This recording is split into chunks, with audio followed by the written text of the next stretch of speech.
ऐसे में यदि शेयर्ड हाउस होल्ड यानी कि मैट्रिमोनियल होम सास या ससुर के नाम पर है, वो ओनर है उसके, लेकिन डॉटर इन लॉ उनको तंग करती है, फादर इन लॉ को तंग करती है, मदर इन लॉ को तंग करती है, तो क्या ऐसे में भी जो डॉटर इन लॉ है उसका राइट ऑफ रेजिडेंस बना रहेगा, या क्या father in law mother in law लड़की को, डॉटर इन लॉ को वहाँ से निकाल सकते हैं?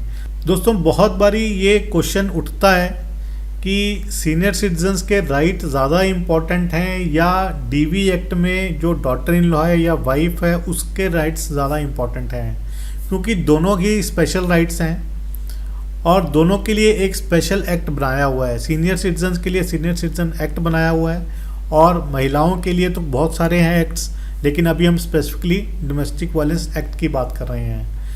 ऐसे में डोमेस्टिक वायलेंस एक्ट में महिला को स्पेशल राइट दिया गया है, राइट टू रेजिडेंस, जो कि वो क्लेम कर सकती है डीवी एक्ट के अंदर। Apart from other relief she can also claim right in the shared house hold. तो ऐसे में क्या वो जो right of shared house hold है, उसका राइट ऑफ रेजिडेंस है, क्या वो इनडिफिजिबल है, यानी कि उसको डिफीट नहीं किया जा सकता? क्या कोई उसको वहाँ से नहीं निकाल सकता क्योंकि उसको उस एक्ट के अंदर वो राइट दिया गया है? क्या ऐसा है?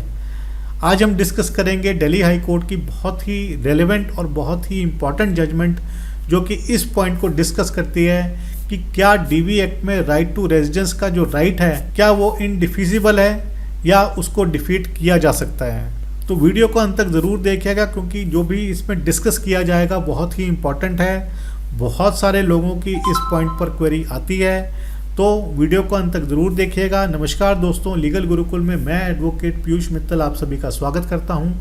आशा करता हूं कि आप सभी लोग स्वस्थ होंगे। यदि आपने अभी तक चैनल को सब्सक्राइब नहीं किया है तो चैनल को सब्सक्राइब कर लीजिए, साथ ही नोटिफिकेशन बेल आइकन भी दबा दीजिए ताकि आपको लेटेस्ट वीडियोस की अपडेट मिलती रहे। इन केस आपकी कोई भी लीगल समस्या है या लीगल क्वेरी है तो आप मुझे कमेंट सेक्शन में या मेरे ईमेल आईडी पर मुझे लिखकर भेज सकते हैं, ताकि मैं आपको उसका एप्रोप्रिएट सॉल्यूशन बता सकूं।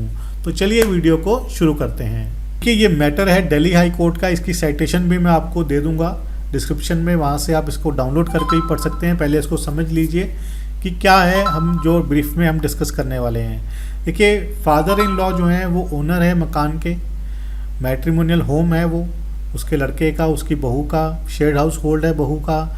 ऐसे में फादर इन लॉ एक एविक्शन पिटिशन डालते हैं against daughter in law. Daughter in law देखिए, जो उसकी बहू है और उसका लड़का है, उनके आपस में बहुत सारे मैट्रिमोनियल लिटिगेशंस चल रहे हैं। इस वजह से लड़का अपने पेरेंट्स का घर छोड़ के कहीं और रह रहा है, लेकिन जो उसकी वाइफ है, लड़के की वाइफ है, वो father in law mother in law के साथ ही रह रही है। यानी कि अभी तक उसका शेयर्ड हाउस होल्ड उसने अपने फादर इन लॉ और मदर इन लॉ का घर ही बनाया हुआ है। क्योंकि अब father in law mother in law परेशान हैं, वो परेशान करती है उनको, इस वजह से फादर इन लॉ और मदर इन लॉ ने उसको निकालने के लिए, उसको एविक्ट करने के लिए सिविल कोर्ट में पिटीशन डाली। तो सिविल कोर्ट में जो फादर इन लॉ है उनका केस जो है वो सक्सेसफुल हो गया, उनको डिक्री फॉर पोजेशन मिल गई, साथ ही डैमेजेस मिले, और जो लेडी थी उसको बोल दिया गया कि वो उस घर को वेकेट करे और साथ में किसी भी तरह का कोई भी चार्ज या थर्ड पार्टी राइट्स उसने नहीं क्रिएट करने हैं। ऐसे में जो डॉटर इन लॉ थी वो उसने हाई कोर्ट का दरवाज़ा खटखटाया।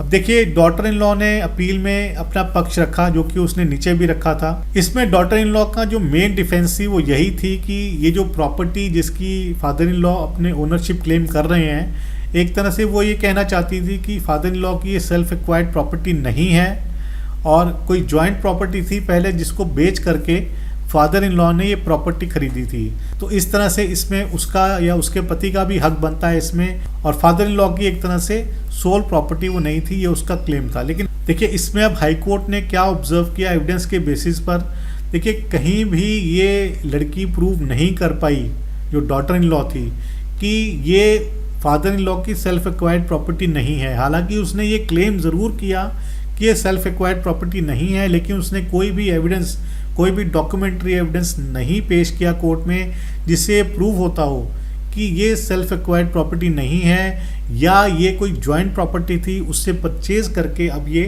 ली गई है प्रॉपर्टी। ऐसा कहीं भी वो प्रूव नहीं कर पाई। और साथ ही में ऑनरेबल हाई कोर्ट ने ये भी कहा कि जो राइट ऑफ रेजिडेंस है डॉटर इन लॉ का in the shared house hold, वो इनडिफिजिबल नहीं है, उसको डिफीट किया जा सकता है।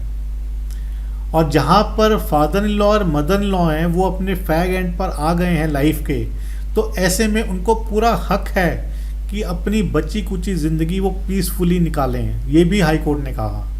तो ऐसे में यदि जो शेयर्ड हाउस होल्ड है उसमें लड़की का यानी कि डॉटर इन लॉ का राइट है, लेकिन फादर इन लॉ और मदर इन लॉ जो कि ओनर है उस प्रॉपर्टी के, तो उनको भी राइट है कि वो डॉटर इन लॉ को निकाल सकते हैं। इसमें ध्यान देने वाली बात ये ज़रूर है कि इस केस में उन्होंने सीनियर सिटीजन ट्रिब्यूनल में केस नहीं किया था, क्योंकि डॉटर इन लॉ को, क्योंकि ऑनरेबल सुप्रीम कोर्ट की जजमेंट है जिसमें कि उन्होंने कहा हुआ है कि डॉटर इन लॉ को सीनियर सिटीजन ट्रिब्यूनल के थ्रू नहीं निकाल सकते हैं। क्यों?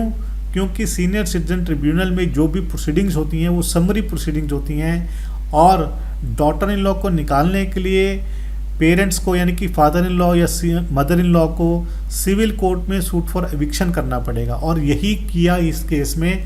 जो फादर इन लॉ थे उन्होंने एविक्शन का सूट किया, साथ में पोजेशन का सूट भी किया था। तो उस केस में लड़की की यानी कि डॉटर इन लॉ की एविक्शन हुई और फादर इन लॉ को सक्सेस मिला। तो ऐसा बिल्कुल भी नहीं है कि अगर डॉटर इन लॉ का शेयर्ड हाउस होल्ड है तो उसमें से कोई उसको नहीं निकाल सकता।